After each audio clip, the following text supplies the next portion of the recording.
você levava uma guerra. Ou em solidão, o tempo vai mudar.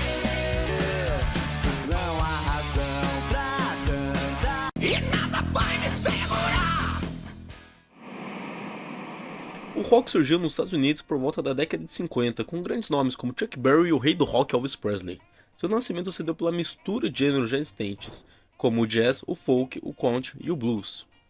O rock foi propagado principalmente pelos jovens, que rapidamente se encantaram com seu ritmo vibrante e cheio de energia. Outro ponto ligado à origem do rock são as letras de música, que na época contemplavam o sistema político e cultural dos Estados Unidos.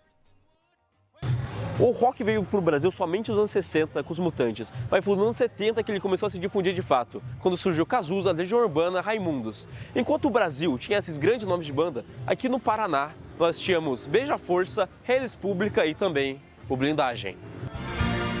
Minha miragem, tô descendo de amor. Eles são a árvore, né? A sequoia do rock em Curitiba se chama Blindagem. Então todos nós que somos músicos ou fãs de rock em Curitiba, nós devemos muito ao Blindagem, a todos eles, ao Paulo Leminski, e é um privilégio poder dividir o palco com eles, né? O mais popular na época, até quando eu era moleque, porque tinha uma música deles que ia fazer parte de uma trilha da abertura de uma novela. Eu acho que ali o rock de Curitiba ia mudar.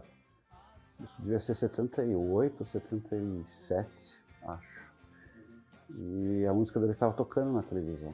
E o disco deles vendeu bastante. Vendeu mais de 100 mil cópias, eu acho, só por causa da propaganda. Mas a música não entrou. Então, na época, eles já eram famosos, né? Vamos dizer assim, eles eram mais populares. E acredito que eles ainda são os mais conhecidos.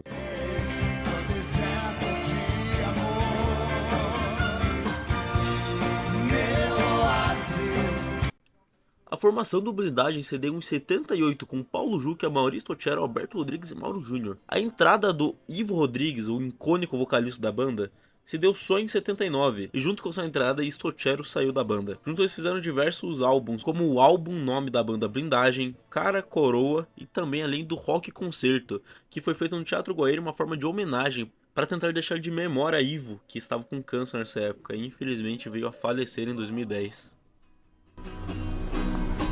Valeu agitar essa vida e podia ser melhor.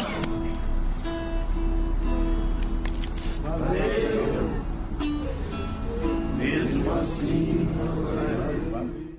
Apesar dessas bandas serem famosas em Curitiba, elas não tiveram destaque absoluto no cenário nacional. Um dos fatores que contribuiu para essa falta de projeção é a ausência de grandes gravadoras e estúdios em Curitiba, o que dificulta a produção e distribuição de álbuns. Além disso, o cenário nacional é dominado por algumas capitais que concentraram recursos e oportunidades, como o Rio de Janeiro e São Paulo. Porque era muito difícil você fazer sucesso sem estar atrelado a uma grande gravadora, a uma major. A Reles, ela chegou a assinar um contrato, acho que com a Sony, se não me engano, eu não lembro com qual gravadora. Eles chegaram a se mudar para o Rio de Janeiro, gravaram um disco lá, mas eu acho que a própria gravadora não trabalhou o suficiente para que eles estourassem. Percebo que ninguém vai parar pra assistir. Se há uma luz, quero tocar antes de nunca mais. Reles Pública foi uma banda formada em 1989, com Fábio Elias, Emanuel Moon e Ricardo Bastos. Eles de fato foram para o Rio de Janeiro com uma gravadora, pela Universal Music, que naquela época acabaram de se instalar no Rio de Janeiro e São Paulo. Mas para o próprio Fábio Elias, apesar de ter ido para o Rio tocar, o Paraná sempre foi riquíssimo na música. O Paraná sempre foi muito rico em música, em artistas e cantores, compositores. O maior poeta do mundo é paranaense.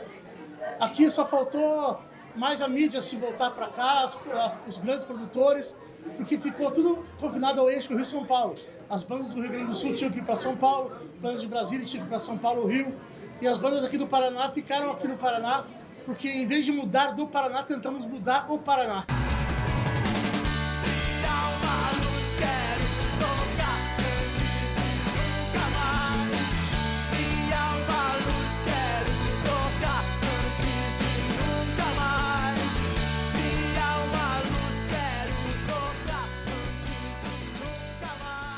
Os anos passaram e o frenesi do rock acabou conforme o tempo. Tanto que as bandas mais famosas de hoje em dia ainda são as bandas que tocavam antigamente.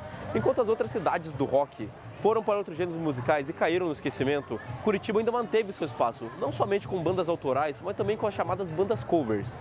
Aqui nós temos 76 bares exclusivos do gênero rock. Dentro de diversos bares de rock em Curitiba, todos abrem espaço para banda cover. Entre nós temos Silver, Caveman e também a DeLorean.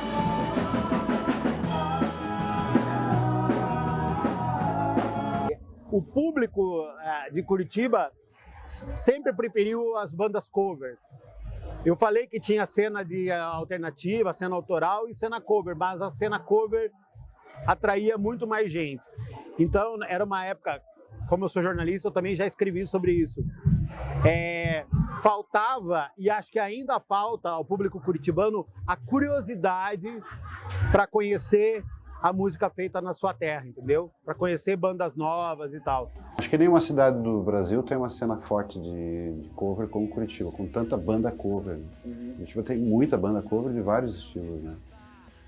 Não tem, nem São Paulo, nem Rio de Janeiro, nenhum lugar do país tem tanta banda cover como a gente tem aqui. Apesar de muita gente falar que o rock morreu, segundo o próprio Fábio Elias... Eu voltei e agora é pra ficar! O rock nunca vai morrer, meu amigo. Enquanto tiver um piado com uma guitarra na mão de 15 anos de idade, revoltado com a vida, vai ter uma banda de rock e o rock não vai morrer. Presta bem atenção, o rock nunca vai morrer, tá bom?